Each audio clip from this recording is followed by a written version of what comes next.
खुदा का नज़ारा करूं मैं हबीब खुदा है। यहाँ सबको रहने का हक है, क्योंकि ये सेकुलर हिंदुस्तान है। यहाँ मजहब के एतबार से न किसी पर भेदभाव होगा, न किसी के साथ बदसलूकी की जाएगी। ये हमारा प्यारा हिंदुस्तान है जिसके बारे में अल्लामा इकबाल ने कहा, सारे जहाँ से अच्छा हिंदुस्तान हमारा, सारे जहाँ से अच्छा हिंदुस्तान हमारा, हम बुलबुलें हैं इसकी ये गुलसिता हमारा। और मजहब नहीं सिखाता आपस में बैर रखना, मजहब नहीं सिखाता आपस में बैर रखना। हिंदी है हम वतन है हिंदुस्तान हमारा, हिंदी है हम वतन हैं हिंदुस्तान हमारा।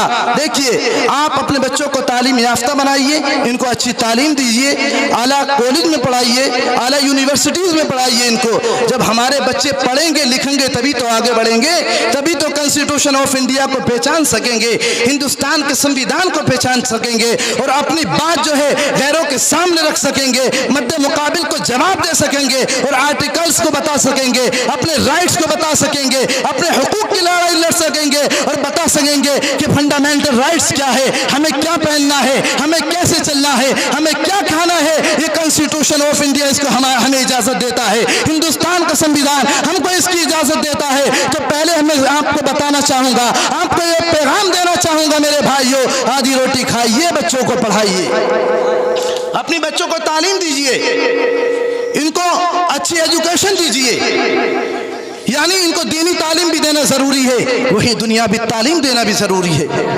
कि जिससे ये अपनी ज़िंदगी को सही तरीके से जो है गुजार सकें और मद्दे मुकाबिल से बात कर सकें। रही यौम आज़ादी की बात, तो यौम आज़ादी में हिंदुस्तान को आज़ाद कराने में अगर किसी का सबसे ज़्यादा इसमें कुर्बानियाँ पेश की गई हैं तो वो और कोई नहीं है, वो हम ही मुसलमान हैं जिसकी सबसे ज़्यादा कुर्बानियों को पेश किया गया। आप उठाएं तारीख और हिंदुस्तान की तारीख पढ़ करके देखें तो आपको पता चलेगा कि खुद एक अंग्रेज अपनी किताब में लिख करके चला गया कि दिल्ली से लेकर के पेशावर तक कोई ऐसा दरख्त नहीं था जिस पर किसी आलिम दीन की लाश लटकी नहीं थी। बयान किया जाता है कि 52,000 उलमा इकराम को फांसी के फंदे पे लटका दिया गया। तो बताओ कुर्बानियाँ किसने पेश की?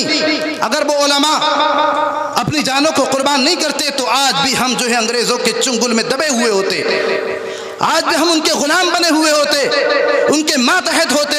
लेकिन उलमा इकराम ने अपनी कुर्बानियों को पेश किया। और क्यों पेश न करते? अल्लाह के रसूल की हदीस से पाक है, हुब्बुल वतनी निस्फुल ईमान, वतन से मोहब्बत करना भी तो ईमान का हिस्सा है। तो वो नबी के आशिक थे, नबी के गुलाम थे, जानते थे कि वतन से मोहब्बत कैसे की जाती है, वतन से प्यार कैसे किया जाता है।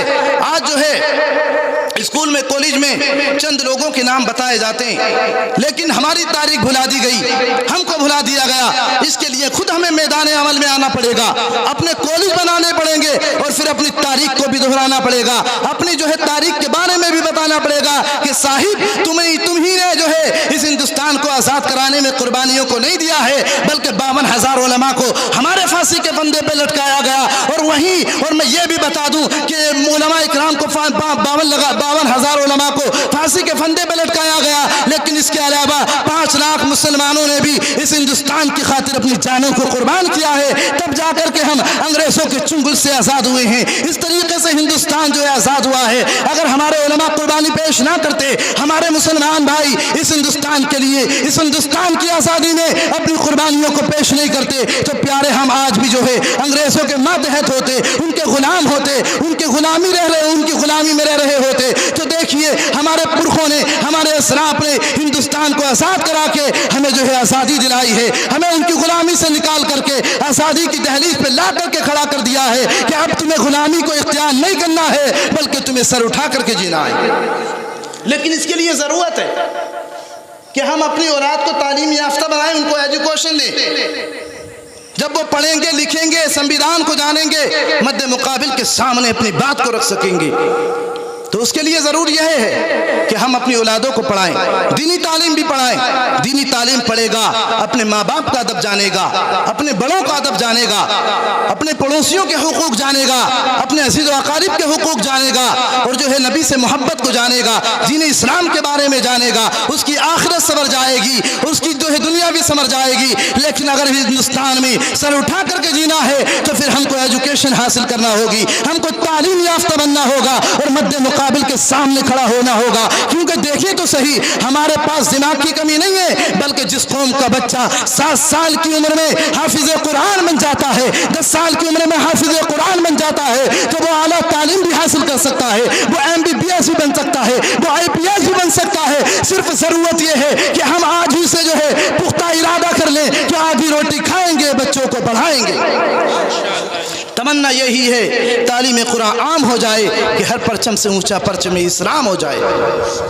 तो अपनी औलादों को, अपनी नस्ल को जो है तालीम दीजिए, इनको एजुकेशन दीजिए कि जिससे इनकी दुनिया भी संवर जाए और इनकी आखिरत भी संवर जाए। और ना संभलोगे तो मिट जाओगे ए हिंदी मुसलमानों, न संभलोगे तो मिट जाओगे ए हिंदी मुसलमानों, तुम्हारी दास्तां तक भी ना होगी दास्तां। तो अल्लाह रब्बुल इज़्ज़त की बारगाह में दुआ है, अल्लाह रब्बुल इज़्ज़त अमल करने की तौफीक अता फरमाए और अपने प्यारे वतन अजीज़ से मोहब्बत करने की भी तौफीक अता फरमाए। हम सब कुछ बर्दाश्त कर सकते हैं, हमारे सीने पे गोलियां चले तो चले, लेकिन हम अपने हिंदुस्तान को छोड़ करके नहीं जाएंगे। यानी पैदा भी यही हुए और इसी हिंदुस्तान की मिट्टी में दफन भी हो जाएंगे, क्योंकि यह हमारी मसाजिद मदारिस हैं, हमारे बुजुर्गान दीन की कब्रें यहाँ पर, हम इसको छोड़ करके कभी नहीं जा सकते।